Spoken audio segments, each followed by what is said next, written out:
जय श्री कृष्णा। प्रिय मित्रों, आप सभी दर्शकों को हमारे YouTube चैनल पर बहुत बहुत स्वागत है। प्रिय मित्रों, आप अगर इस चैनल पर नए हैं तो इस चैनल को सब्सक्राइब कर बेल आइकन को प्रेस कर दीजिएगा।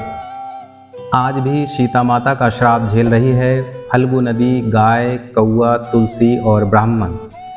हिंदू धर्म में हम सब रामायण की कथाओं से अच्छी तरह परिचित है।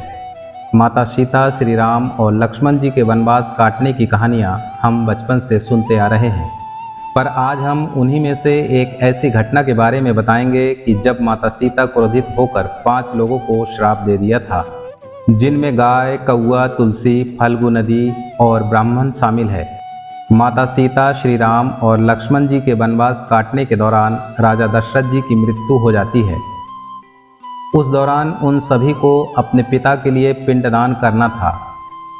पिंडदान हमेशा किसी पवित्र नदी के पास जाकर होता है। इस दौरान वह तीनों गया के फल्गु नदी के तट पर पहुँचे। जब वह नदी के पास पहुँचे तो श्री राम ने पंडित से पिंडदान की सामग्री के लिए पूछा, तो ब्राह्मण ने भगवान श्री राम और लक्ष्मण को श्राद्ध कर्म के लिए आवश्यक सामग्री जुटाने के लिए कहा। इस पर भगवान श्री राम व लक्ष्मण नगर की ओर सामान लाने के लिए निकल पड़े। समय बीतता गया पर श्री राम और लक्ष्मण जी का कोई खबर नहीं था। पूजा की शुभ मुहूर्त निकली जा रही थी, पर वह दोनों की कोई खोज खबर नहीं थी। फिर ब्राह्मण देव ने माता सीता से आग्रह किया कि पिंडदान का समय निकलता जा रहा है। यह सुनकर माता सीता की व्यग्रता भी बढ़ती जा रही थी, क्योंकि श्री राम और लक्ष्मण अभी नहीं लौटे थे। इसी दौरान दशरथ जी की आत्मा ने उन्हें आभास कराया कि पिंडदान का वक्त बीता जा रहा है।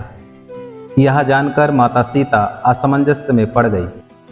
तब माता सीता ने समय के महत्व को समझते हुए यह निर्णय लिया कि वह स्वयं अपने ससुर राजा दशरथ का पिंडदान करेंगी।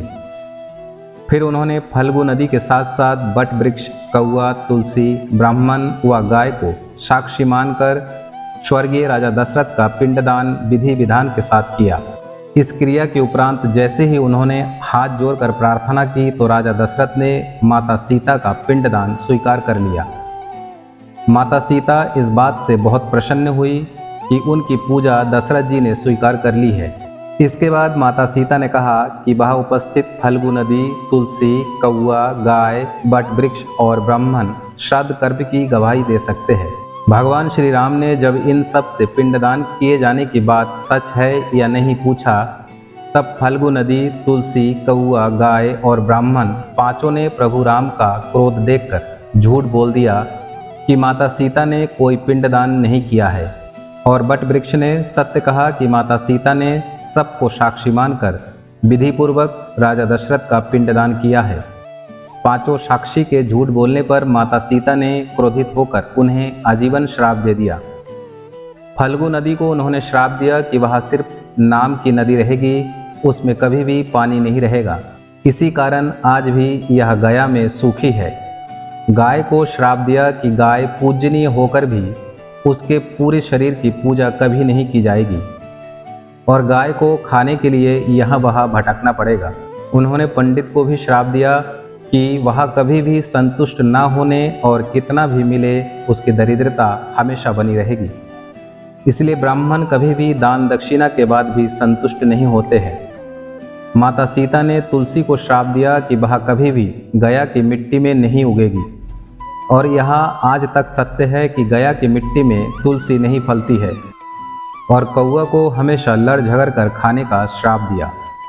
माता सीता ने जहाँ इन पांचों को श्राप दिया, वही सच बोलने पर बट वृक्ष को आशीर्वाद दिया कि उसे लंबी आयु और दूसरों को छाया प्रदान करेगा।